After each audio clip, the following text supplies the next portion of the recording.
Hello អ្នកទាំងអស់គ្នាខ្ញុំបាទស្មី Demon ដែលយើងបានជួបចំពោះរឿងខ្ញុំមានប្រព័ន្ធប្រឆាំងជាមួយនឹងតួឯកនៅក្នុងវគ្គទី3ដោយនៅក្នុងវគ្គទី3ហ្នឹងយើងក៏បានដឹងផងដែរថាលិនប៉ីរបស់យើងជាមួយនឹងកញ្ញាគូយូគឺបានជាប់ជាមួយនឹងគ្នានៅក្នុងអាណាចក្របិសាចហើយពួកគេហ្នឹងគឺខំរកអាហារផងដែរប៉ុន្តែរកមិនបានអ្វីឡើយជាពិសេសក៏ជាការអួតរបស់លិនប៉ីរបស់យើងនឹងហើយប៉ុន្តែពួកគេបានដឹងថានៅក្នុងទឹកមានអ្វីមួយលិនប៉ីរបស់យើងក៏បានចុះទៅចាប់តែម្ដងទុកឲ្យចំពោះកញ្ញាគូយូរបស់យើងគឺនៅរងចាំស្រាប់តែបានឃើញជាមួយនឹងបិសាចពុរធំប៉ុន្តែក៏ត្រូវបានលិនប៉ីរបស់យើងសម្លាប់ដោយបច្ចេកទេសដោយឈិនលៀននៅក្នុងរចនាទី1គឺដៅពន្លឺហើយគាត់ក៏ទទួលបានជាមួយនឹងភ្លើងចម្លែកមួយផងដែរកញ្ញាគូយូហាបីជាបានថាវាពិតជាអន់លិនប៉ីរបស់យើងបានដឹងថាអ្នកបានកើតមកមានជាមួយនឹងអត្តាភ្លើងនាគមាសអញ្ចឹងហើយប៉ុន្តែសម្រាប់ខ្ញុំគឺត្រូវតែទទួលបានវាពិតជាសំណាងនៅក្នុងរឿងនេះ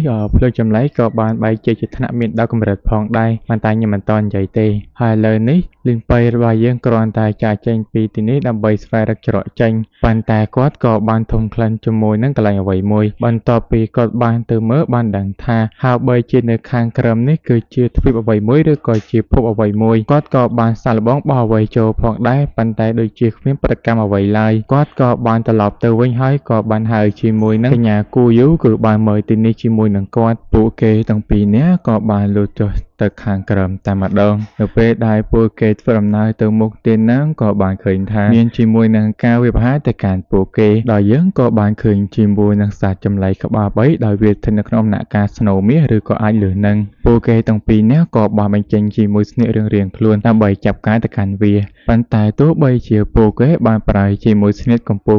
ក៏ដោយនៅតាមអាចយកឈ្នះបានដោយកម្រិតរបស់បិសាចនេះពិតជាខ្លាំងពួកគេទាំងពីរនាក់ក៏បានប្រើជាអំណាចទប់ទល់ជាមួយថាមពលរបស់សត្វចម្លែកប៉ុន្តែពួកគេមិនអាចទប់ទល់ជាប់ឡើយបានធ្វើឲ្យពួកគេសត្វតែរងរបួសលិនប៉ៃក៏បានទៅរងអំពីការវាយប្រហារនោះដើម្បីសង្គ្រោះទៅកាន់កញ្ញាគូយូមិនដឹងថាលិនប៉ៃរបស់យើងនឹងត្រូវស្លាប់នៅពេលនេះក៏យើងមិនដឹងផងដែរតែរឿងក៏បានបង្ហាញចំពោះសត្វតម្លៃវ័យមួយដូចជាឆ្កែ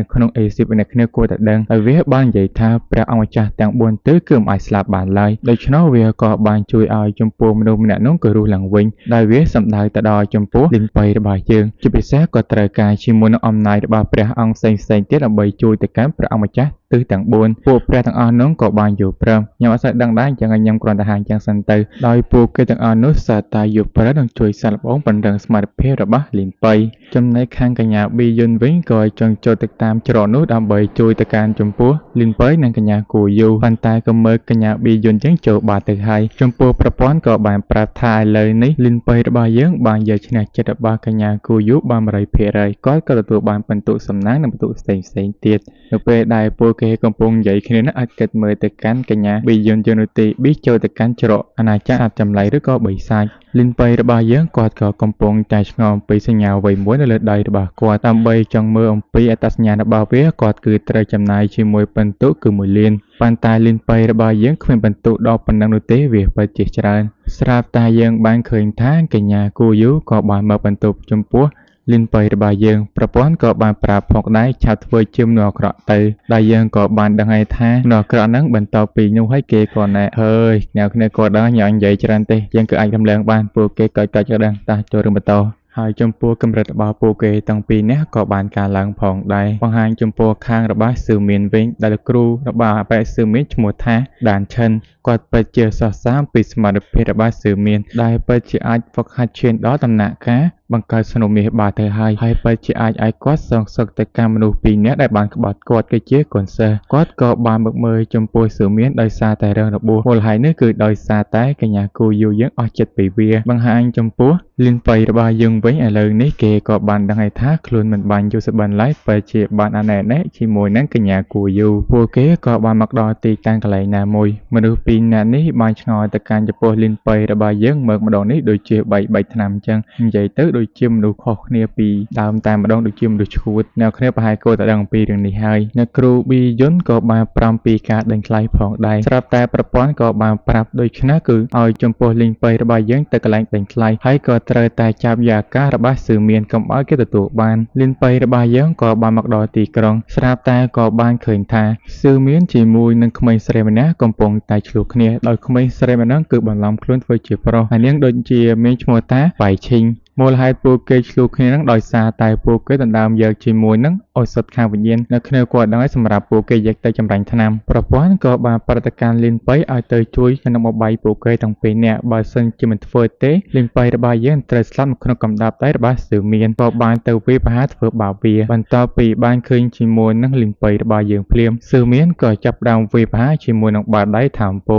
ប៉ុន្តែចំពោះឋានពោទាំងអស់នោះមិនអាចធ្វើអ្វីចំពោះលីនប៉ៃរបស់យើងបាននោះទេប៉ុន្តែលើកនេះគឺខុសគ្នាសមត្ថភាពរបស់ស៊ឺមានពិតជាខ្លាំងដោយការវាប្រហាររបស់វាពិតជាបានធ្វើឲ្យចំពោះលីនប៉ៃរបស់យើងក៏បានខ្ទាតថយក្រៃបន្តិចបន្តួចផងដែរដោយសារតែបានដឹងថាកម្លាំងរបស់ស៊ឺមានពិតជាខ្លាំងលីនប៉ៃក៏បានចាកចេញពីទីនេះបាត់ទៅសម្រាប់ស៊ឺមានវិញវាបាននិយាយថាចំពោះការប្រកួតប្រជែងនៅក្នុងនិកាយទាំង3ខ្លួនពិតជានឹងសម្លាប់ចំពោះលីនប៉ៃហើយជាមួយនឹងក្មេងស្រីម្នាក់ហ្នឹងពួកគេក៏បានដើរនិយាយជាមួយគ្នាជាពិសេសលីនប៉ៃក៏បានឲ្យនាងទៅកន្លែងការដេញថ្លៃជាមួយនឹងគ្នាផងដែរបន្ទាប់ពីមកដល់កន្លែងការដេញថ្លៃក៏បានឃើញជាមួយនឹងកញ្ញាដ៏ស្រស់ស្អាតប៉ុន្តែយើងមិននិយាយច្រើនទេយើងបង្ហាញចំពោះការដេញថ្លៃតែម្ដងជាពិសេសស៊ឺមានជាមួយនឹងបរិយចំណាស់ដែលជាបលឹងក៏បានមកដល់ទីនេះហើយពួកគេមើលទៅនេះចង់បានជាមួយនឹងស្មៅវិញ្ញាណហើយវាពិតជាអាចជួយចំពោះស៊ឺមានឈានដល់ដំណាក់កាលបលឹងបានចំពោះការដេញថ្លៃក៏ចាប់ផ្ដើមហើយនោះវាជាការដេញថ្លៃជាមួយនឹងវត្ថុអ្វីមួយពួកគេក៏ចាប់ផ្ដើមតែម្ដងខ្ញុំខ្ជិលនិយាយឈ្មោះដោយសារតែខ្ជិលនិយាយអត់ប្រយោជន៍ប៉ុន្តែដឹងត្រឹមថាការដេញថ្លៃរបស់ស៊ឺមានហ្នឹងគឺត្រូវបានប្រឆាំងទៅដោយលីនប៉ៃរបស់យើងយកទាំងអស់តែម្ដង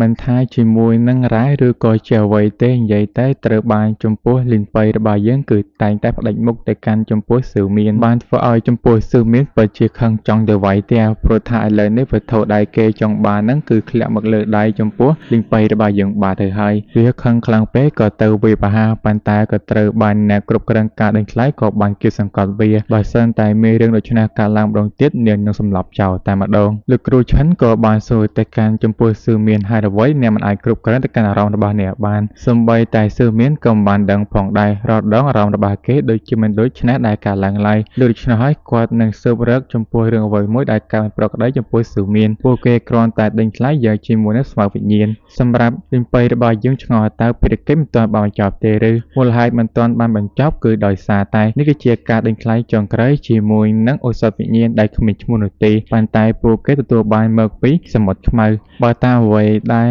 លីងប៉ៃរបស់យើងសមុទ្រខ្មៅគឺដែលថានៅខាងកើតគឺជាតំបន់ជូស៊ូដែលនោះគឺជាកន្លែងប្រយុទ្ធគ្នារវាងមនុស្សភពក្រៅបើនៅខាងលិចគឺជាកន្លែងមួយផ្សេងទៀតដែលពោពេញទៅដោយសម្បត្តិបើសិនជាពួកគេអាចទទួលបានបង្កើនជាមួយកម្លាំងឬក៏អាចធ្វើឲ្យមនុស្សខ្លាចជាមិនប្រក្រតីក៏បានផងដែរប៉ុន្តែបើសិនជាតែលោកគ្រូឆិនបានដឹងថាដោយស្មៅនោះត្រូវបានគេឲ្យថាស្មៅឈាមសម្បុកមាសដែលវាពិតជាអាចបង្កើនជាមួយកម្លាំងរបស់ពួកគេយ៉ាងខ្លាំងក្លាឥឡូវនេះការដេញថ្លៃក៏ចាប់ផ្ដើមដល់យើងគឺបានឃើញថាស៊ឺមាននឹងក៏បានឲ្យចំពោះការដេញថ្លៃទៅដល់1លានថ្មវិញ្ញាណលីនប៉ៃរបស់យើងវិញថ្មវិញ្ញាណរបស់គេពិតជាមិនគ្រប់គ្រាន់ឡើយចំពោះការដេញថ្លៃស៊ឺមានគេមិនខ្វល់ឡើយព្រោះថាគេមានជាមួយថ្មវិញ្ញាណគឺពី3លានផ្សេងទៀតអញ្ចឹងហើយចំពោះការដេញថ្លៃមិនភ័យឡើយស្រាប់តែលីនប៉ៃរបស់យើងក៏បានសួរទៅកាន់ប្រព័ន្ធមានវិធីសាស្ត្រណាមួយគឺអាចធ្វើឲ្យគាត់មានថ្មវិញ្ញាណកាន់តែច្រើនឬអត់ប្រព័ន្ធក៏បានប្រើជាមួយល្បិចថោកទាបមួយដែលនោះគឺជាជំនាញដែលថាលួចសម្បត្តិអ្នករតីដែលគាត់ចំណាយជាមួយនឹងពិន្ទុម្ដងក្រោយរបស់គាត់ត្រឹមតែ500គាត់ក៏បានលួចជាមួយនឹងថ្មវិញ្ញាណទាំងអស់របស់ស៊ឺមានហើយឥឡូវនេះថ្មវិញ្ញាណទាំងអស់នោះคล้ายទៅជារបស់លីនប៉ៃយើងបាត់ទៅហើយសម្រាប់លីនប៉ៃរបស់យើងវិញក៏មានអារម្មណ៍ថាលំអគួរបន្តិចបន្តួចផងដែរចំពោះការដេញថ្លៃហ្នឹងលីនប៉ៃរបស់យើងក៏បានឲ្យតម្លៃលើទៅកាន់ចំពោះស៊ឺមា